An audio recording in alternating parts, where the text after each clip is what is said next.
I am a Jedi, like my father before me. Silly Jedi! Silly Jedi! Remember, the Force will be with you, always. You must unlearn what you have learned. Hello, what have we here? Hello there. At last! Where have you been? Nice of you guys to drop by. Ah, good. New acquisitions. I don't know. I have a bad feeling about this. Hello, everybody. Welcome to Star Wars Car Talk, the Jedi Toy Masters podcast, where I sit in the car and I drive and I talk Star Wars. And that's why we call this podcast Star Wars Car Talk. So I'm Maurice from Jedi Toy Masters, and whoa, as I merge onto traffic without killing myself, let me just say, hope you guys are having a wonderful week, and wanted to jump right into this is kind of going to be like a little mini episode. I mean, most of my episodes are not that long. Like the average podcast that I listen to, episodes can go from anywhere from like 40 minutes to over an hour. And sometimes, and you know what, when it's a really good podcast and you really enjoy the topic, you don't even mind that it's like a 2-hour podcast. You just keep listening. Especially for me, I listen to podcasts basically whenever I'm in the car. So whenever I'm commuting to and from work or commuting anywhere, if I'm alone in the car, chances are I'm going to listen to a podcast. I very, very rarely will listen to music, which is funny because growing up, I mean, when I was a teen, you would jump in the car with your friends and start listening to whatever was popular in the day. But once I really got into collecting soundtracks, like my favorite soundtracks on CD, and it all started when a good friend of mine, my best friend growing up, actually one Christmas bought me the box set for the original Star Wars trilogy soundtrack, and I still have it to this day, and I love it, I cherish it, and that was just rocking in my car nonstop. And I would literally, before I had a CD player in my car, I would have to record my favorite tracks from the soundtrack onto tape. I don't know, I'm aging myself here. And then I would put the tape on the car and in the car and listen to that. But I like listening to soundtracks, and with like Spotify and Apple Music and stuff like that, like you can really start to listen to people that do interpretation of some of your favorite type of music. So like I love John Williams. I love everything he does is amazing, and I love especially Star Wars. For a while I was listening to the John Williams Superman the movie soundtrack like nonstop in my car. I think for like a year I think I listened to it nonstop. But now most recently, anytime I listen to music, it's always some kind of soundtrack type music. And I found a couple of artists online that are doing these really great like almost interpretation or like remixes of Star Wars themes in this like new, and one of them actually we hear in one of the teaser trailers for The Rise of Skywalker, where it's the Duel of the Fates, and then it kind of mixes with this like chorus, and that stuff is being created by these amazing creators, young people that were inspired by John Williams and many others. So I like kind of like listening to those lately whenever I do listen to music. And my boys, whenever we're in the car, like they don't even ask for Baby Shark or some kind of kid top 40 hit. They'll ask me specifically for a theme song of from a soundtrack. They'll or they'll ask me for like some kind of remix of a song that they heard in a trailer or in a movie. So I must be doing something right, guys. But well, actually, you know what? Let me know in the comments below if you're watching us on YouTube. Thanks for watching. Please like and subscribe, and make sure you share let people know that this channel is not just this Star Wars Car Talk, but we have a slew of videos. This week we actually released, last week and this week we released 2 videos, unboxing for Star Wars Black Series figures that we picked up. And so those are always fun. A little stressful to film with the boys because they get a little crazy and I have to calm them down and regroup. But as you will see in the videos, it's always fun and funny. So please check those out. And if you're listening to us in podcast form, thank you so much for listening to me. You know, it was kind of very meta for you to maybe be in the car driving, listening to me while I'm in the car talking. So it's kind of like we're commuting together. And that's kind of cool. So thank you for listening. If you listen to us on iTunes, make sure you when you get a chance, just rate us, rate this show, this podcast, and give it a good review, because I guess it helps the podcasting algorithms and all that stuff, so people can discover the show. So with all that being said, I mentioned we have 2 videos on our YouTube channel regarding unboxing figures.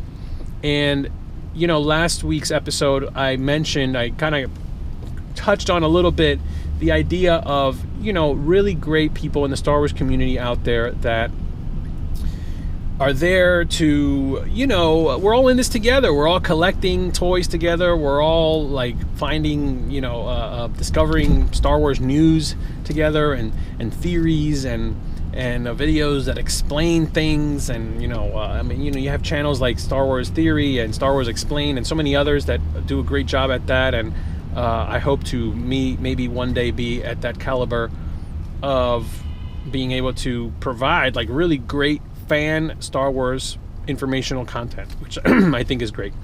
But as far as like the toy community, there's so many great fans out there, and there's so many great people out there that look out for each other. They're not in it to try to get one over on another fan. And I've experienced both sides of the spectrum when it comes to this. I've experienced more so the positive, thankfully, than the negative. But the negative still is out there.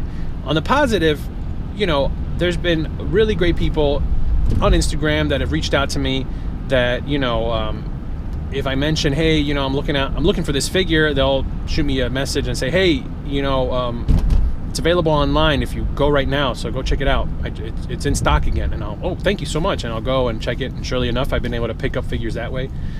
I've had people reach out and say, hey, this, or they'll say, like, my local Target has this on clearance, and they, and I'll be like, oh my gosh, I would love that figure. And they'll say, hey, I'll pick one up for you. And if they're local, we meet up, and it's a great thing. It's a beautiful thing. I've had people pick things up for me and mail it to me, and basically they're just charging me what it's costing them, with the shipping and the retail of the toy.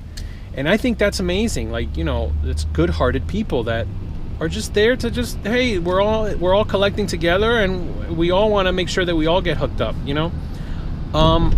and there's also people that have gotten tired of the scalpers and have gotten tired of the inconsistencies that online retailers, and even where the product is made by the product, Hasbro themselves, are selling things online, and then and then it's sold out. I don't understand how a pre-order can be sold out when you guys have the power to just have more made. And I just think that's so foolish. But it's almost like they're feeding the monster.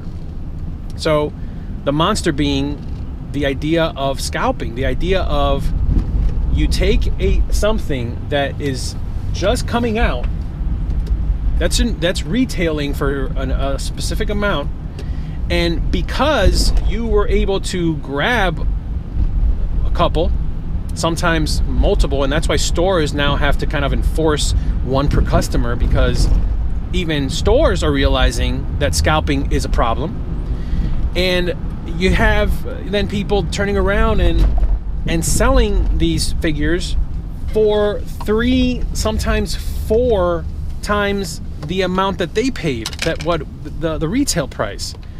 And the excuse is, well, hey, that's the, you know, supply and demand. That's what it costs. You know, that's what people are willing to pay. And yeah, unfortunately, I'm not going to call them fools, but unfortunately, there are people that are willing to pay that. And that's a foolish thing to do because you're feeding the monster. You're just feeding the monster. The monster of being a scalper, of scalpism. And, you know, I'm not cool with that. And so recently I actually realized, not so much encountered, but, you know, somebody brought to my attention that there was an account that I was following. There was someone that was posting really great images of like all these figures, and oh man, these came out in wave 2 of this and all that, and oh, that's great.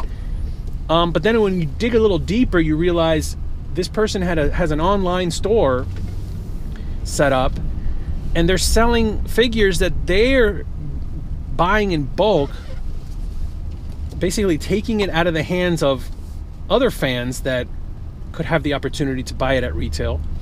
They're buying it at retail in bulk, and then not just selling it so that they can make a small profit, which is understandable because, you know, you're doing the work of stocking it, of getting it, and then mailing it out to people and taking their orders and all that stuff. And I understand there's a cost to all that. And you know, if you're doing it for a profit, you wanna you wanna maybe make a couple dollars per figure or whatever. I get it. But what I don't get is people doing it for 3, 4, maybe even 5 times the cost of the figure. See, that's wrong. That's just so wrong. And I'm not cool with that. I'm not cool with that at all. And so someone, you know, mentioned that there was this account that was doing that, and I didn't realize it. And when I did, I immediately, you know, unfollow, and I took it upon myself to warn people, like, hey, careful with this account. They're scalping. So all that to say is that I had somebody, a very immature individual, reach out to me or comment with some very nasty words, basically like, hey, this, you know, whatever, it is what it is. This, you know, kind of basically justifying this other account's actions and the idea that they're not scalping. That's just the way it is. And it's not the way it is. It's not the way it is. You know, if you want to scalp, go to Mercari, go to eBay, where you can sell your hair, your fingernail, your toenails in a jar for whatever amount you want to sell it for. And if somebody's willing to buy it, they'll buy it. But to present yourself as a toy shop online where people can order from you and count on you, and then put items that basically there's figures on there that you can find still at a local Target or Walmart, or even order them online on Amazon for a reasonable price, and they're putting it on there for 3-4 times the amount. And that's just wrong. That's wrong. That's the monster. I understand that these figures sometimes, you know, they become valuable because now they're hard to find, or that wave is not in stores anymore. And I am okay with give it time. Now, I'm not the rule maker, so I don't know what amount of time you're supposed to give it, but, you know, give it time, and then let the value go up as the demand for that specific thing goes up. But don't do it off out of the gate and so blatantly. That's just wrong. So that's kind of what I want to touch on today. So, okay, I say all that to ask a question. And I started asking earlier. If you're watching, let me know in the comments below. What do you think about this? What's your take on scalping in the toy community? I mean, I know, you know, I mean, if you're a sports fan, scalping tickets has been something that's been around forever, and we kind of accept it. I mean, you know, places like SnubHub and you know, all these ticketing companies that have online ticketing places that have kind of emerged are essentially like a legalized way of scalping, because it's like if I have tickets that I'm not using and I want to sell them, I want to make my money back and maybe a couple extra bucks. So yeah, that's exactly what it is. And yes, supply and demand is a factor, but I think there just needs to be a little bit more, I don't know, a little bit more humanity in it.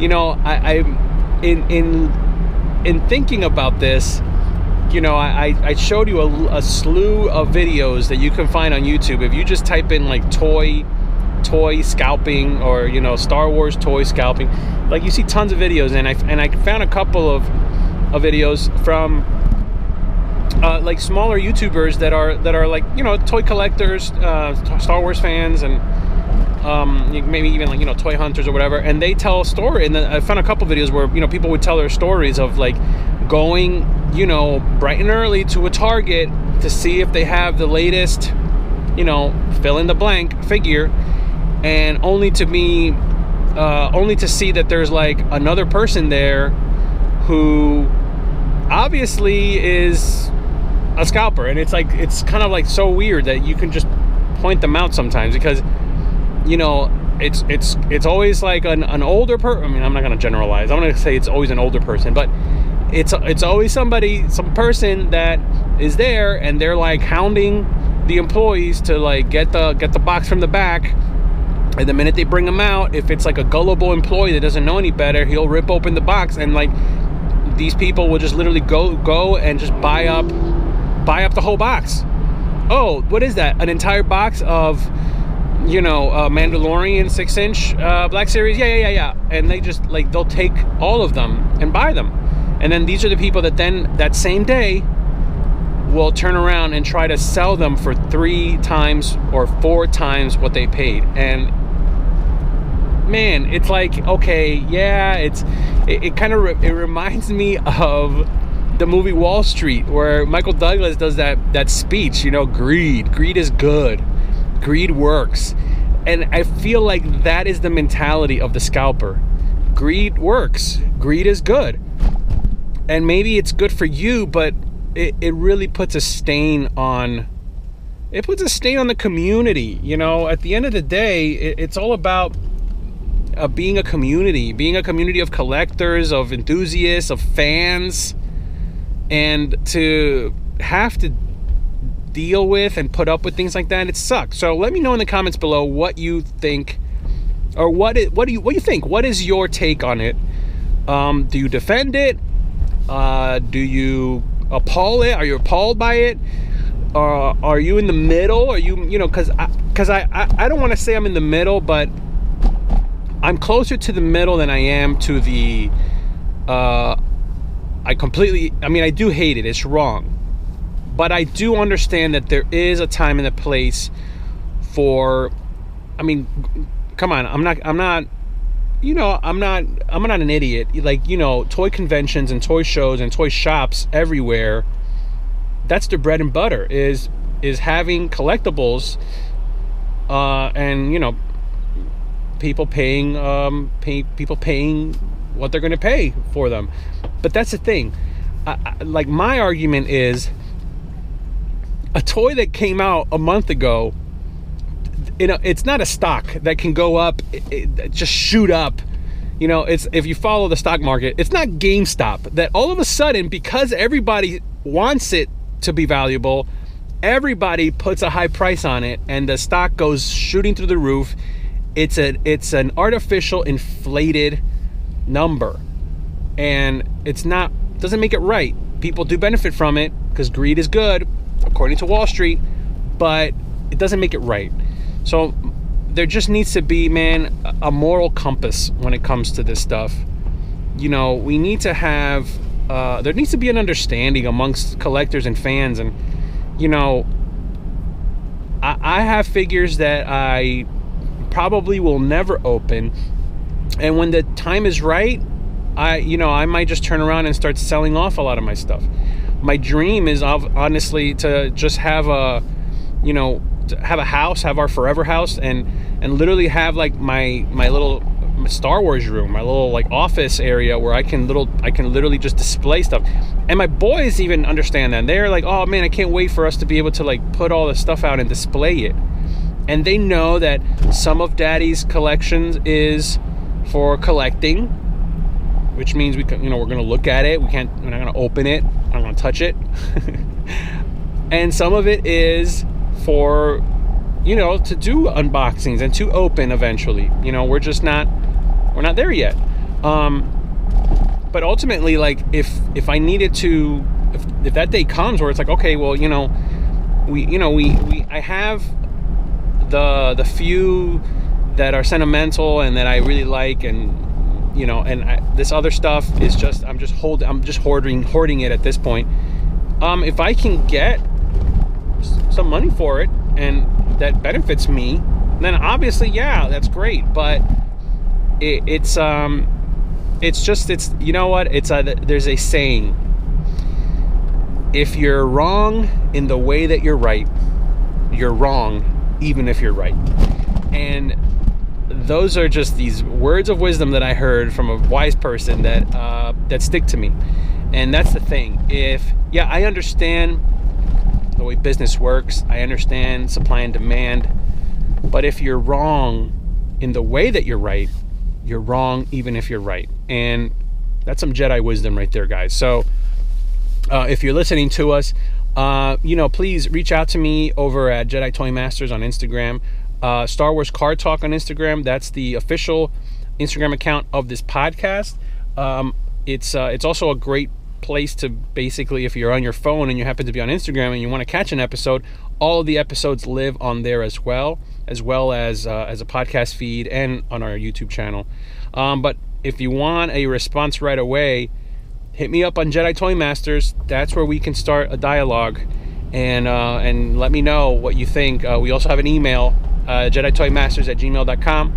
So I'd love to get your take on it. I'd love to get kind of like a bigger idea of what you guys think, of what the fans, what the average Star Wars fan that is a collector that loves the toys, like what you think. So hit me up over there. I'd love to get your input. But I just wanted to kind of tackle this topic and kind of share my experience with it, and get your take on it, hopefully. So scalping, toy scalping, bad. Business, good. Collecting, and with the maybe the hope of one day getting your money back in a way, and which I've said before, like I think certain figures, you can literally break them out of the box and play with them and display them and photograph them, and once you don't want it anymore, you can literally put it back in the box, as long as you're honest and you say, this was played with, this was for display, and you can, a lot of times, basically what you paid, you can get your money back, or definitely like more than half of what you paid, which is a pretty solid deal if you think about it. Where else can you buy something except for like even cars devalue? But I use that as an example in the last episode. But like, you can't buy a pair of pants. I mean, maybe some Air Jordans. You buy them, you wear them, you take care of them, you clean them, and then if they're still in good shape, you can sell them and maybe get your money back. I'm not sure. I'm not a sneaker person, but yeah. Anyway, that's all for today, guys. Let me know what you think. Thanks for watching. Thanks for listening. Please make sure you like and subscribe. You write us a nice review on iTunes, and check out some of our other videos and other episodes right here on the feed. I'd really appreciate it. So that's it for now. And remember, the Force will be with you, always.